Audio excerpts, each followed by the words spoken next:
of a Volkswagen Polo with a more adventurous image, a slightly larger cabin and a more flexible interior. You're picturing this car, Volkswagen's smallest SUV, the T-Roc.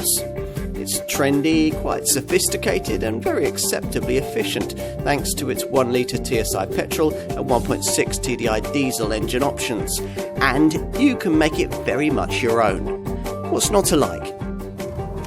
This is a little crossover perfectly suited for driving in the real world. From the moment you start off down the road in one, you instantly feel comfortable with the way it feels and responds. There is nothing particularly interesting about the drive dynamics being delivered here, but all the control weights are nicely matched, the clutch engages smoothly, the throttle response is linear, the brakes inspire confidence, and the steering is light and precise, even if it offers relatively little in the way of actual feedback.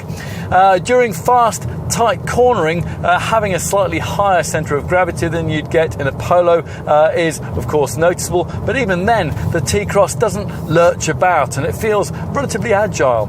And for the rest of the time, you'll simply enjoy the fact that the slightly higher set driving position gives you a useful improvement in all-round visibility. So it's good around town and equally good out on the highway, helped by a class-leadingly supple quality of ride and standards of drive refinement that are difficult to better in this class. This car is better suited to longer trips than any other rival.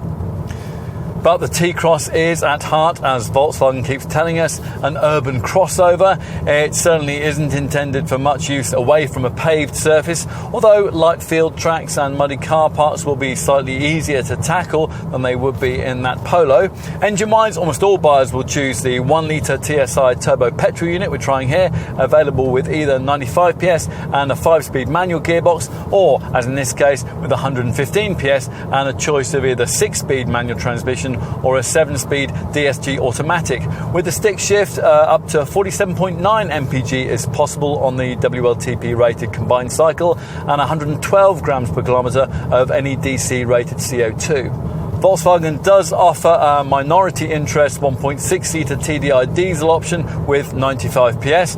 That's variants available with either 5-speed manual transmission or the 7-speed DSG auto. If you want a compact, affordable Volkswagen SUV, but you find the brand's Golf-based T-Roc model a bit too fashion-conscious, then this Polo-based T-Roc will probably be right up your street.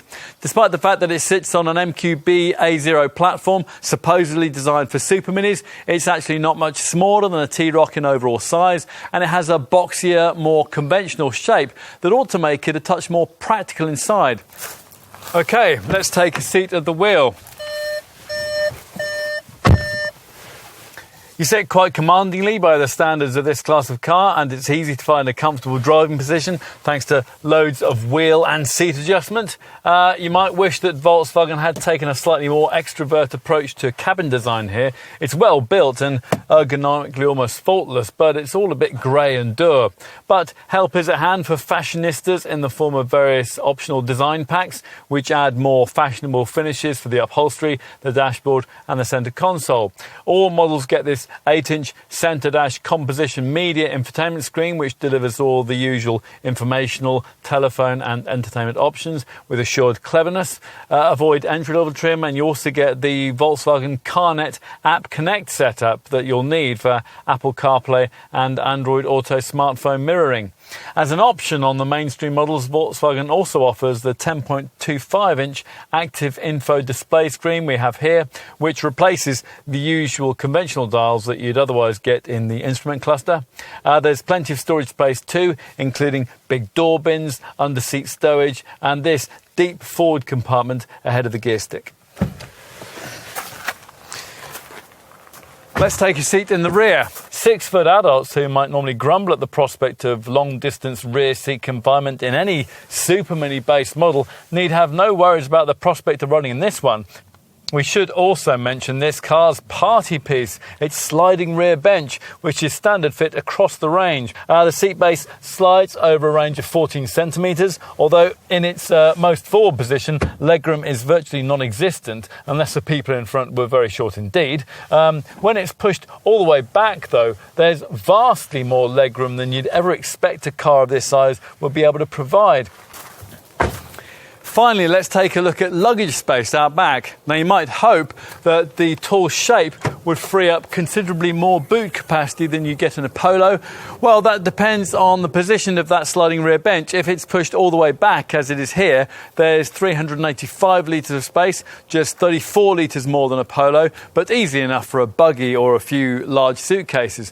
If, however, you were to push the bench right forward, then capacity would rise to 455 litres, and that's 10 litres more than you'll get in Volkswagen's T-Roc SUV from the next class up. Now, you will pay a little more for a T-Cross than you will for some obvious rivals, but what you get in return is a more considered product that restricts its frivolity to a few optional trim packages, but is at heart very much a traditional Volkswagen.